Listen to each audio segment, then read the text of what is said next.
진짜로 얼마나 시간이 남았는지 알고 싶나요? 70살 이후에는 매년이 특히 소중하고 중요해집니다. 당신의 몸은 이미 미래에 대한 신호를 보내고 있습니다.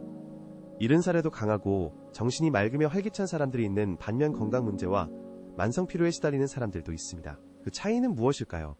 보통 몇 가지 중요한 징후에 숨겨져 있습니다. 눈에 잘 띄지 않지만 미래를 예측할 수 있는 강력한 지표들입니다. 이 영상에서는 이른 이후 앞으로 얼마나 살 수 있는지 보여주는 7가지 징후를 살펴봅니다. 이는 추측이나 신화가 아니라 과학적 사실입니다. 과학자들과 의사들은 오래 건강하게 사는 사람들에게서 이러한 패턴을 발견했습니다. 영상 끝까지 보면 몸과 생활 습관에서 무엇에 주목해야 할지 알게 될 것입니다. 오래 건강하게 살 확률을 높이기 위해 어떤 조치를 취해야 하는지도 알게 될 것입니다. 꼭 끝까지 시청하세요. 작은 것들이 당신의 미래에 영향을 미칩니다. 이 징후들을 알게 되면 지금 당신이 어디에 있는지 어떤 변화가 수명을 연장하는 데 도움이 되는지 명확히 이해할 수 있을 것입니다. 자, 시작합시다. 첫 번째 징후, 걷는 속도입니다. 걷는 속도는 이른 이후 남은 수명을 가늠하는 가장 강력한 지표 중 하나입니다. 이른 이후 당신의 걷는 속도는 DNA 의료 기록 식단보다도 당신의 건강 상태를 더 많이 알려줄 수 있습니다. 이것은 간단하지만 중요한 지표입니다. 연구에 따르면 70이 넘은 사람들이 꾸준히 빠른 걸음으로 걷는 경우 현저히 느려지는 사람들보다 더 오래 사는 경향이 있습니다. 걷는 속도는 전반적인 건강근력 심혈관계 및 뇌 상태와 관련이 있어 중요한 지표가 됩니다. 두 사람, 조와 프랭크를 상상해보세요. 두 사람 모두 75세입니다. 조는 매일 아침 빠르고 자신감 있게 걷습니다. 조는 부드럽고 균형 잡힌 움직임을 보이며 쉽게 길을 건너고 계단을 올라가며 좋은 건강 상태를 보여줍니다.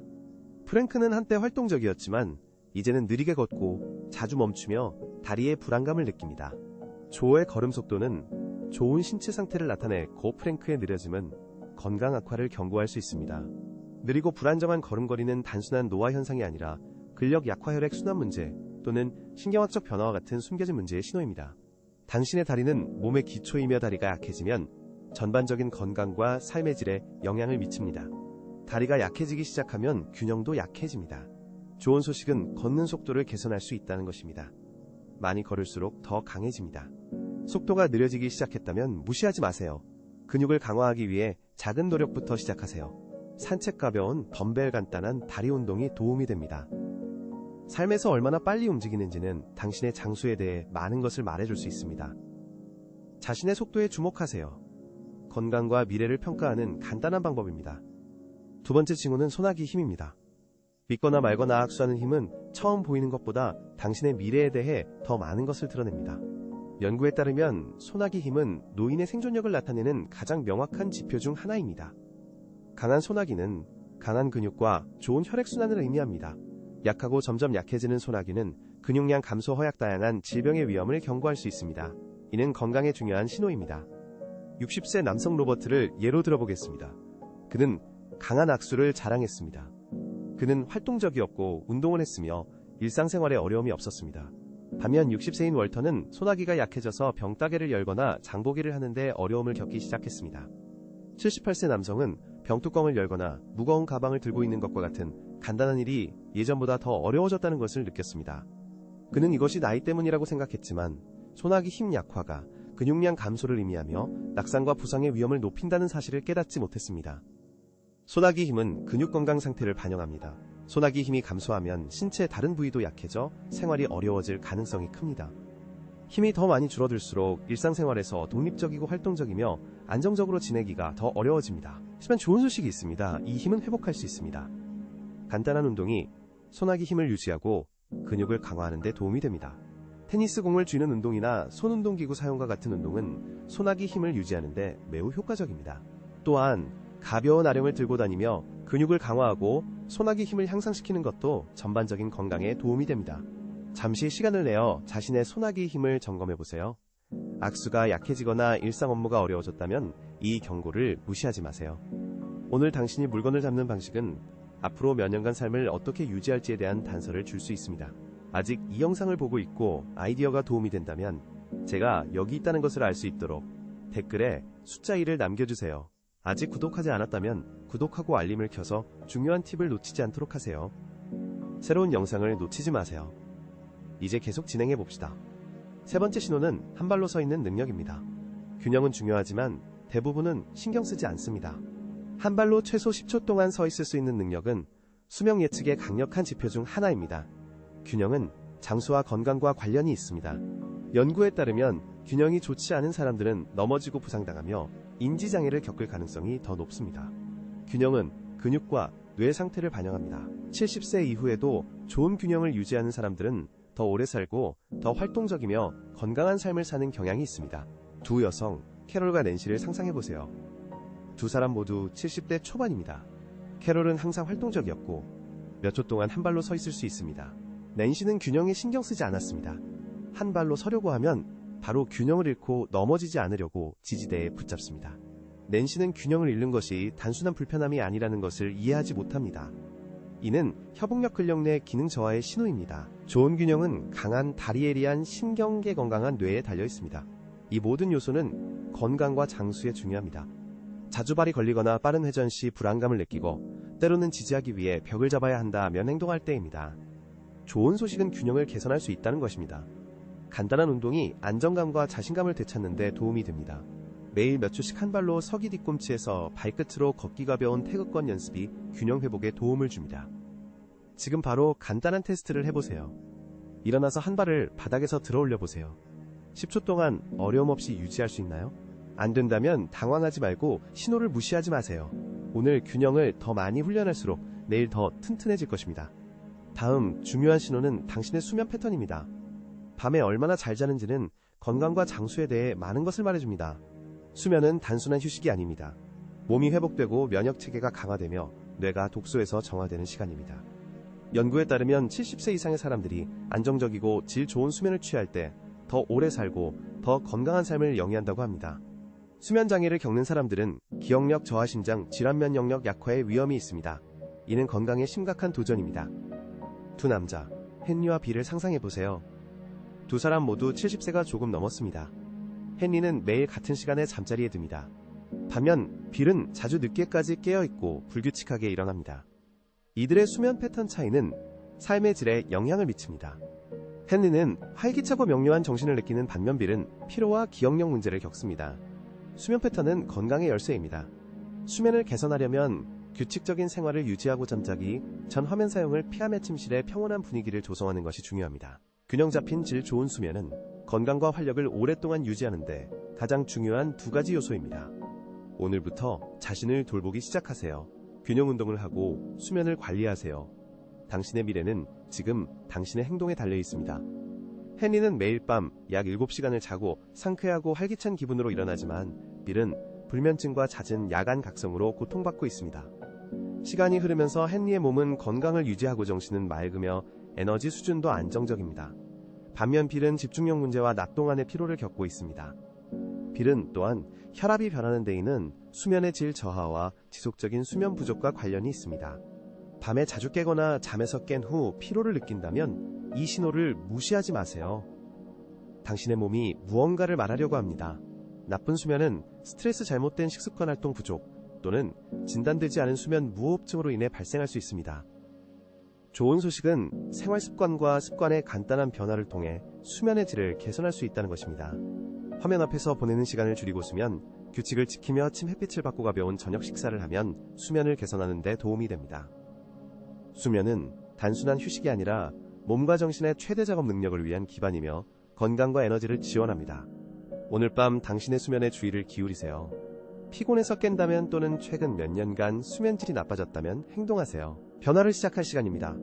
오늘 당신의 수면질이 미래에 얼마나 튼튼하고 건강할지 결정할 수 있습니다. 다섯 번째 신호는 당신의 식욕과 식습관입니다.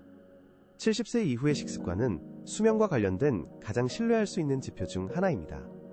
건강한 식욕과 균형 잡힌 식단은 몸을 활기차게 유지하고 면역력을 강화합니다. 그들은 또한 하루 종일 높은 에너지 수준을 유지하는 데 도움을 줍니다. 갑작스러운 식욕 감소나 나쁜 식습관은 숨겨진 건강 문제의 신호일 수 있으며 노화 과정을 가속화할 수 있습니다. 두 여성, 마가렛과 수잔을 상상해보세요. 두 사람 모두 74세입니다. 마가렛은 식사를 즐기며 다양한 신선한 통곡물을 먹고 안정적인 체중을 유지합니다. 그녀는 기꺼이 직접 요리를 하며 하루 종일 활기차게 지냅니다. 반면 수잔은 식욕이 줄어들고 식사를 거르며 가공식품을 자주 섭취하는 것을 알아차렸습니다. 지난 1년 동안 수자는 의도치 않게 체중이 감소했습니다. 그녀는 식욕 감소가 경고 신호임을 이해하지 못합니다. 이는 몸이 영양소를 제대로 흡수하지 못한다는 의미일 수 있습니다. 이 상태는 근육을 약화시키고 신진대사를 늦추며 면역체계에 부정적인 영향을 미칠 수 있습니다. 노인의 식욕 감소는 종종 심각한 문제와 관련이 있습니다. 식습관 변화를 주의 깊게 관찰하고 적시에 대응하는 것이 노년기의 건강과 삶의 질을 유지하는 데 중요합니다. 70세 이후의 건강 문제는 소화 장애 호르몬 변화 심지어 인지기능 저하의 초기 징후를 포함할 수 있으며는 관심과 자기관리가 필요합니다. 영양 부족은 몸이 근육을 분해하게 하여 약화 부서지기 쉬운 낙상 및 다양한 질병의 위험을 증가시킵니다. 빠른 포만 가뭄식에 대한 관심 상실 체중 감소와 같은 식습관 변화는 조치를 취해야 하는 신호입니다. 70세 이후의 올바른 영양 섭취는 단순히 배고픔을 해소하는 것이 아니라 정상적인 기능을 위해 필요한 영양소를 공급하는 것입니다. 영양가가 높은 통곡물 식품에 집중하고 충분한 물을 마시며 식욕 감소를 무시하지 마라 건강을 유지하세요. 식욕 감소는 몸의 문제 신호일 수 있으므로 식사를 즐기고 충분한 영양소를 섭취하는지 스스로에게 물어보는 것이 중요합니다. 몸을 강하게 유지하기 위해 충분한 단백질 섬 유질 건강한 지방을 섭취하고 있나요? 아니면 식욕과 에너지가 감소했나요? 오늘 당신의 식습관은 미래의 건강과 독립성에 직접적인 영향을 미치므로 식단 관리가 중요합니다. 6번째 신호는 70세 이후 스트레스 대처 능력입니다. 이는 삶의 길이와 질에 대해 많은 것을 말해줍니다. 만성 스트레스는 기분을 악화시킬 뿐만 아니라 면역력을 약화시키고 심장질환 및 기타 건강 문제의 위험을 높입니다. 스트레스는 노화를 가속화하지만 스트레스를 잘 관리하는 사람들은 노년에도 건강하고 활기차게 지냅니다. 76세인 존과 리처드의 예를 살펴봅시다. 존은 모두가 겪는 어려움에 직면하지만 침착하게 대처할 줄 압니다. 존은 깊은 호흡을 연습하고 친구들과 소통하며 문제에 너무 오래 머무르지 않습니다. 반면 리처드는 스트레스를 계속 유지하고 통제할 수 없는 일에 대해 걱정하며 부정적인 생각에 자주 빠집니다. 지속적인 스트레스는 리처드의 몸을 소모시키고 혈압을 높이며 수면을 방해하고 에너지 수준을 낮춥니다. 장기적인 스트레스는 알츠하이머병부터 심장 문제에 이르기까지 대부분의 노화 관련 질병과 연관된 염증을 유발합니다. 자주 긴장감 짜증 또는 감정적 탈진을 느낀다면 이러한 신체 신호를 무시하지 마세요. 스트레스를 관리할 방법을 찾아보세요. 마음챙김 운동 깊은 호흡 또는 웃음이 당신의 삶에 몇 년을 더할 수 있습니다. 스스로에게 물어보세요. 어려움이 닥쳤을 때 당신은 적응하고 앞으로 나아가나요? 아니면 스트레스가 우위를 점하도록 내버려 두나요? 침착함을 유지하고 해결책을 찾는 능력이 건강과 장수의 열쇠입니다. 당신이 통제할 수 있는 것에 집중하는 것은 마음뿐만 아니라 삶의 길이와 질에도 중요합니다. 7번째 징후는 사회적 연결입니다.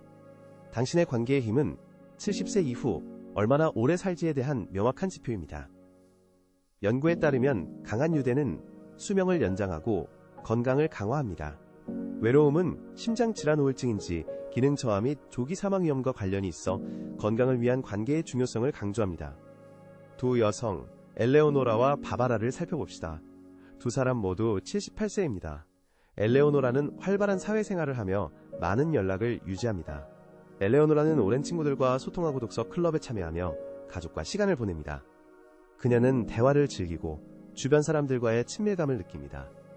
반면 바바라는 대부분의 시간을 혼자 보냅니다. 그녀는 친구들과의 연락이 끊겼고 가족과도 거의 소통하지 않아 기분과 건강이 악화되고 있습니다. 인간관계는 단순한 정서적 지지가 아니라 신체 건강에 직접적인 영향을 미칩니다. 관계를 유지할 때 몸이 도움을 받습니다. 다른 사람과 소통할 때 뇌가 활발해지고 스트레스 수준이 낮아지며 몸은 전반적인 웰빙과 좋은 컨디션을 위한 화학물질을 분비합니다.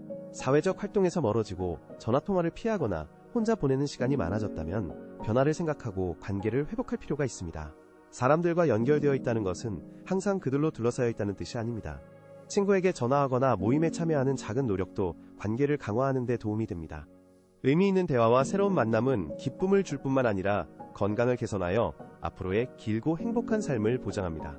이제 7가지 징후를 알게 되었으니 인생에서 자신이 어디에 있는지, 힘차고 자신감 있는지, 아니면 경고 신호가 있는지 생각하는 것이 중요합니다. 좋은 소식은 걷는 속도 악력 균형 같은 대부분의 요소들이 노력과 자기관리로 개선될 수 있다는 것입니다. 수면의 질, 식습관, 스트레스, 수준, 사회적 관계 모두 변화가 가능하며 오늘의 선택이 앞으로의 수년에 영향을 미칩니다. 작업이 필요한 부분을 발견하면 의사의 지시를 기다리지 마세요. 지금 바로 삶을 바꾸고 건강을 돌보기 시작하세요. 지금 바로 시작하세요. 더 많이 걷고 근육을 강화하며 좋은 수면에 신경 쓰고 사회적으로 활발하게 지내세요. 스트레스 관리법을 배워 삶의 질을 향상시키세요. 목표는 단순히 오래 사는 것이 아니라 더 나은 삶을 사는 것입니다. 장수는 연수가 아니라 그 기간 동안의 삶의 질과 충실함입니다. 오늘 저희와 함께 해주셔서 감사합니다. 여러분의 의견을 듣고 저희 자료에서 무엇을 배웠는지 아는 것이 매우 중요합니다. 아래에 댓글을 남겨주세요. 배운 지식을 어떻게 삶에 적용할 계획인지 알려주세요. 여러분의 생각은 중요하며 저희에게 영감을 줍니다. 영상이 마음에 들고 도움이 되었다면 좋아요를 누르고 구독하며 공유해주세요. 여러분의 응원은 저희가 양질의 콘텐츠를 만드는데 큰 동기가 됩니다. 시청해주셔서 감사합니다. 다음 영상에서 유용한 정보를 계속 공유하고 여러분께 영감을 드릴 수 있기를 기대합니다.